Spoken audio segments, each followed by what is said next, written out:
The other day, as I was meditating on the past, my mind returned to the old home place that has since grown up in weeds and flowers. But my, what beautiful memories the old home place contains. I truly believe each of those flowers contain a memory of the past. As I viewed the scene, the sun was sinking behind the western hills. What a quiet, serene setting with that age-old tree. As the sun slowly sinks behind those hills, I could see animals enjoying the quietness of the universe.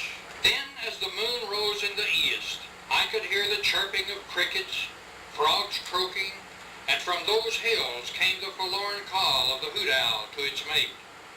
As I listened to this wonderful sound, I drifted off into dreamland of sweet memories. I entered a land of make-believe which contained a time machine that could carry you back in time. As I turned back through the years, I came upon a place that caught my attention. The dial was on the year 1850. The small settlement that got my attention was nestled among the turns of the scenic Buffalo River.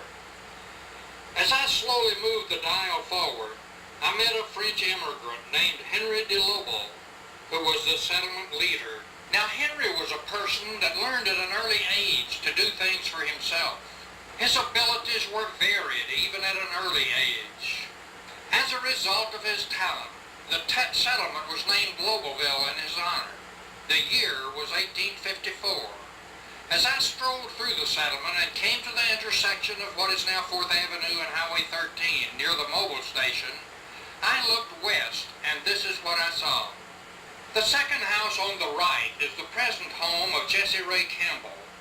The present First Baptist Church is located about where that cedar tree is located on your left. Note the boards beside the road.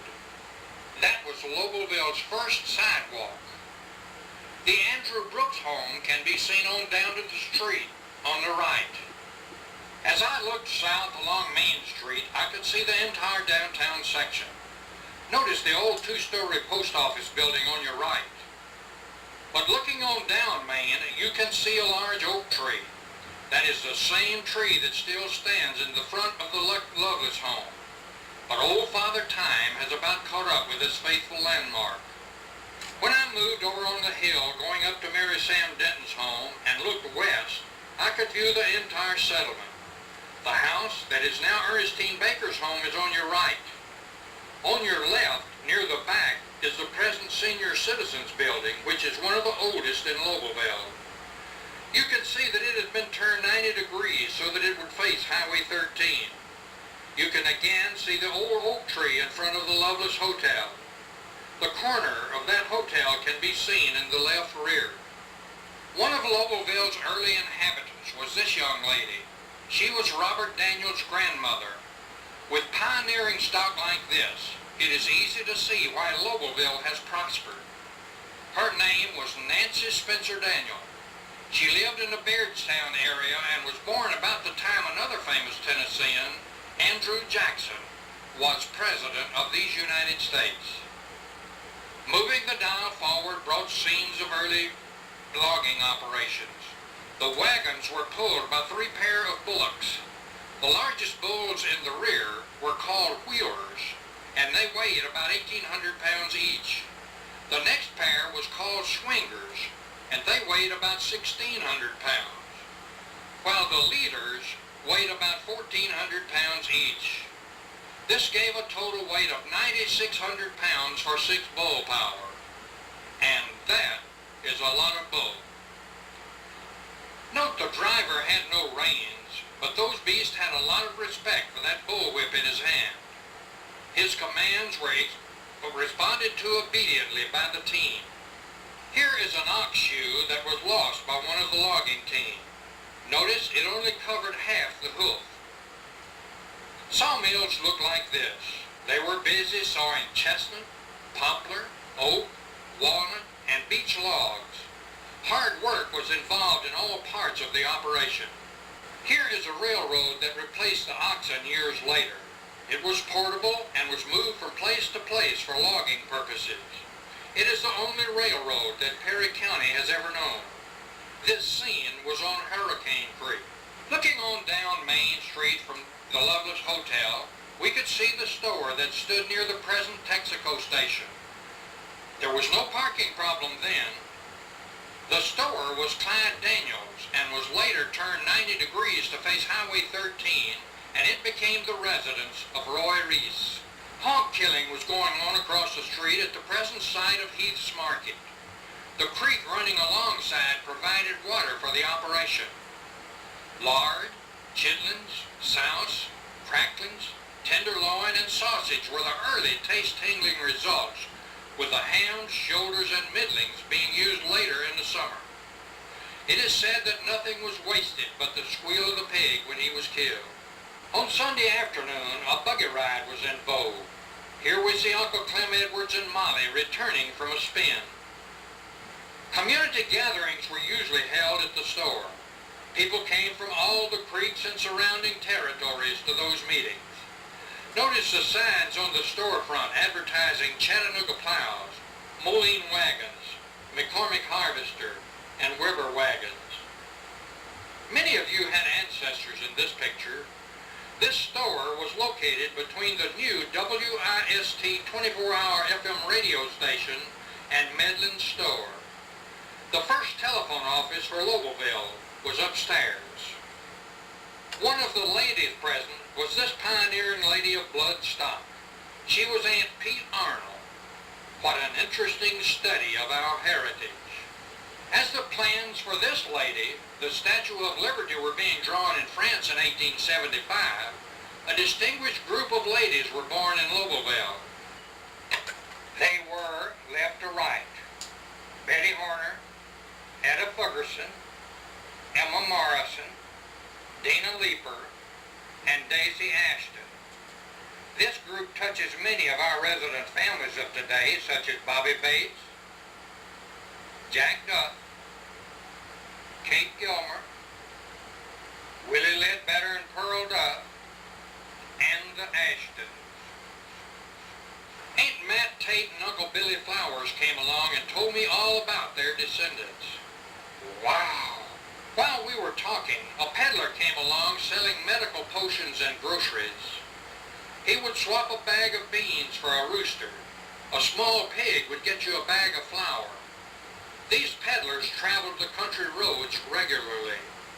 Can you spot little Henry Loggins in this picture? This is Delia and Thomas Loggins with Delia's dad in the rear. Henry has on the bow tie. The other child is John. Here we see a couple with long standing in our community. Do you know them? It is Arthur Qualls and his wife. He has many children in the area such as Howard, Garfield, Betty Edney, and Alva Sue Morris. But hey, the downtown area is really changing. Arthur Batten has an agency for those new fandangled horseless carriages, which is a first for Perry County. Notice Mr. Howard Bates in the first car. He owned the first car in Lobelville and would give you a ride for 25 cents.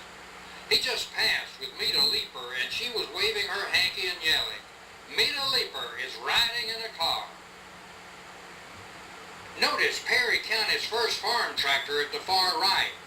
It was owned by Clabe Warren, Ray Warren's father. Then I looked around, and here came Willie Burns driving Ted Alexander on a scenic tour of the metropolis of Lobelville. And look, there are two hotels in town. One is the Hester Hotel, which was owned by M.F. May when it burned. It stood at the site of Peggy's House of Fashion. The other hotel was the Lovelace Hotel. It was operated by Ray Lovelace's father, J.W. Lovelace, and was a favorite stopping place for salesmen and tourists for years. The young lass cavorting in the yard is Ruby Sweeney. The Masonic Lodge has always been active in Lobelville. Here is an early gathering. Perhaps you can recognize someone in the picture. M.F. May owned a store at Cuba Landing in the early days. This sign was outside that store. Appealing copy, isn't it? Town meetings were still held at the downtown store. Notice the early ads on the building, such as Star Brand shoes. Some of you may also remember Uncle Henry the Priest. This was the early post office building. It was located just north of the present one. Rub-a-dub-dub. Monday was wash day for the ladies. What great fun they were having. Do you know them? Mildred Tate and her mother. And bless my soul, I could see the old mill in all its glory. Its completeness amazed me. It contained a grist mill to grind meal and flour, and it also had a sawmill. It even generated electricity for those fortunate city folk. It was located near Mr. Cecil Bates' home and was a place of much activity and interest. It was built by Mr. John Leeper, grandfather of Sylvia Leeper's husband, John Leeper. Notice the opening on the right for rafts to pass downstream. The electricity was turned on for 2 hours on Thursday afternoon for ironing purposes. What a blessing it was. Power for the mill was provided by this dam built by Mr. Stoves. Sally Leeper, Willie Ledbetter's sister, was married in the center of that bridge.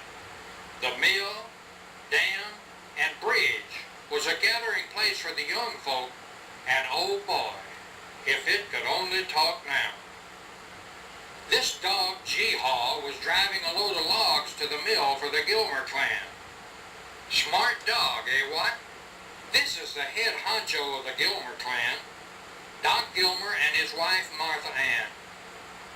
Left to right in back is Flora, Albert, Lizzie, Robert, and Florence. In front is John, Myrtle, and Wiley. In the left is Jack and Roy. Clayton came on the scene a few years later. Notice that water bucket on the left. Here we see 4 generations of the Tate family. Aunt Matt, John T., Roy, and little Nell Catherine. And here is Uncle Ed Curry in deep meditation. What an interesting study in deep concentration. Near Arthur Curry's home on Lagoon was this log schoolhouse. 1 teacher, 1 room, all grades. But it gave a great foundation for the minds of the time. These were the children. Note the bare feet. I asked one of them what he had for breakfast, and he replied, "I had 6 eggs." And I said, "You mean 8, don't you?" And he replied, "Maybe it was 8 I had." And here is an early schoolhouse. Beardstown. Note the early model car. And look at Elijah and Josie Baker and their family. In back we see Tom, Ada, George, Dora, and Ernest, with little Paulus in the front. Fishing was a popular pastime in that day too. Champion fishermen of the day were Doc Alexandra, Henry Lancaster, and in front we see Tom Al Twilla, then the local dentist, and then Hicks Lancaster and Richard Hester. While these fair ladies, the Toomey girls, were enjoying the sunshine. Ernestine Baker's mama, Lois, is on the left. Then Vera, Willie Matt, Honor, and Flora Bates. We got to see the Tate family, Liam and Matt, and clockwise behind is Douglas, Looney, Ludi, Maddie, Ida, and little Charlie Tate is in front. Town meetings were often called.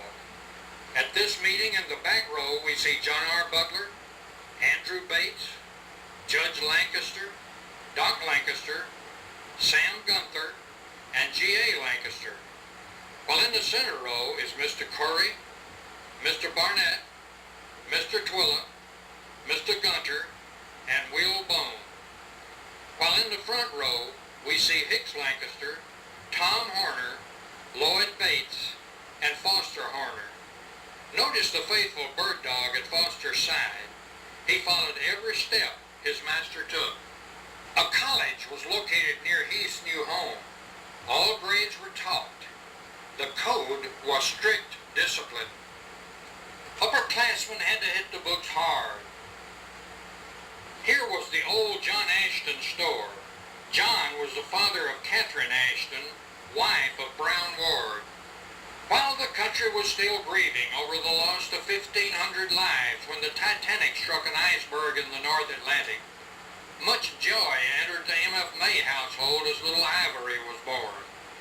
Here we see Ivory with brother Pat a few years later. This local black family enjoyed Ivory May's fellowship.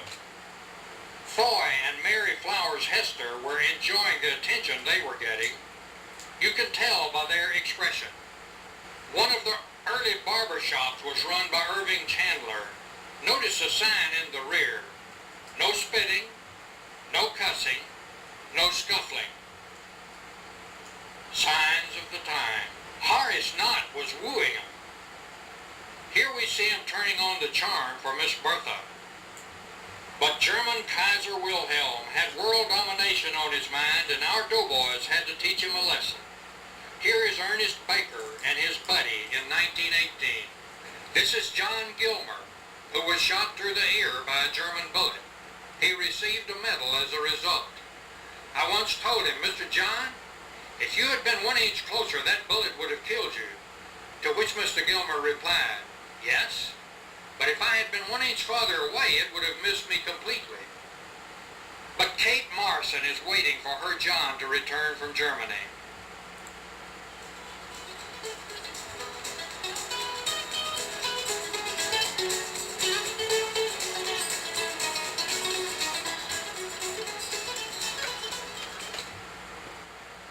After the war, there was picking and singing every night at the store. Here we see the local band of music makers.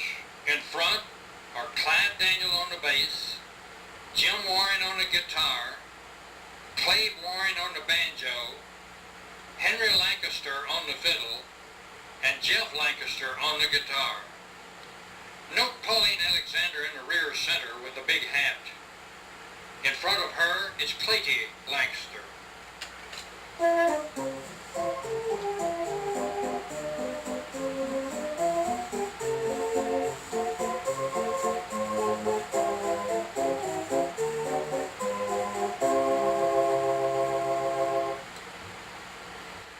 Baseball games were enjoyed by all. Here's one of the many star-studded teams that represented Lobelville. Back row left to right, we see Everett Bates, Carlos Dutch Bates, Jack Duff, Claude Bugg, Morris Toomey, Jimmy Barber, Casey Barber, and Arthur Batten. In the front row left to right, we see Hicks Bates, Luther Burns, Foster Barber, Frank Easley, Ray Lovelace, and Boyd Chesser. They held their own against all opponents and are part of the heritage of many of our present families. But look, children are being taught in a more modern school. The teacher on the right is Roy Cagle. Fishing is still popular, as you can tell by the pleased expression of Herman and Irving Chandler. And the needs for better roads was the assignment of this road gang. Highway 13 came into being by efforts of this pioneering crew led by Mr. Howard Bates as foreman. This scene was on Snake Hill. Clarence Culp and Miss Maggie are now operating this downtown store. And it became a family affair when Rudolph, Veda, and little Ruby became involved. Veda operated Lobelville's first beauty parlor in the corner. It later became Lobelville's first and only movie theater operated by Rudolph and Jessie Kopp. The ladies helped with the mules in those days. Ask Sophia Hester. And here we see Sophia's mother and father, Richard and Ida Lou Piercy. The floods of 1937 generated ideas in the minds of many local people. It so concerned Sweeter Mars that he built this ark to be ready for the great flood which he forecast to be coming. He built it 30 cubits by 20 cubits. Then came Adolf Hitler and his dream of world domination. Again, our boys had to go overseas to fight, but soon after they got back, they found that they had a new high school. Here is one of the graduating classes. This is one of the proud girls' basketball teams. Left to right and back is Coach Clayton Arnold. Then we see the players. Maxine Holloway, Betty Sue Cunningham, Carolyn Shepard, Martha Sue Hester, Frances French, and Helen Dodd. And in front, we see Margaret Dyer, Rita Sue Armstrong, Betty Faye Daniel, Norma Dudley, and Henry Ella Perry. And this is a prize boys team, also coached by Clayton Arnold. The players are Carol DePriest, Sam Dabbs, James Henson, Calvin Lynch, Lowell Luttrell, Mac Chandler, Bobby Coble, Joe Sweeney, Jim DePriest, and John Andrew Russell. We've come a long way, baby, since the lagoon days. And then I was awakened by the doorbell. Joe Sweeney and his grandson, Brian, were here to show me this monster yellow cat from the Buffalo River. I'm sure that it was a direct descendant of the one caught by Herman and Irving Chandler years before. So fishing is still king. But like this old Perry County land grant of April 11, 1830, and signed by Andrew Johnson, our heritage reminds us of the great responsibility we have for our future. Our destiny is in our hands. Lobelville's natural assets are God's creation, but its usage is our human responsibility. Thank you.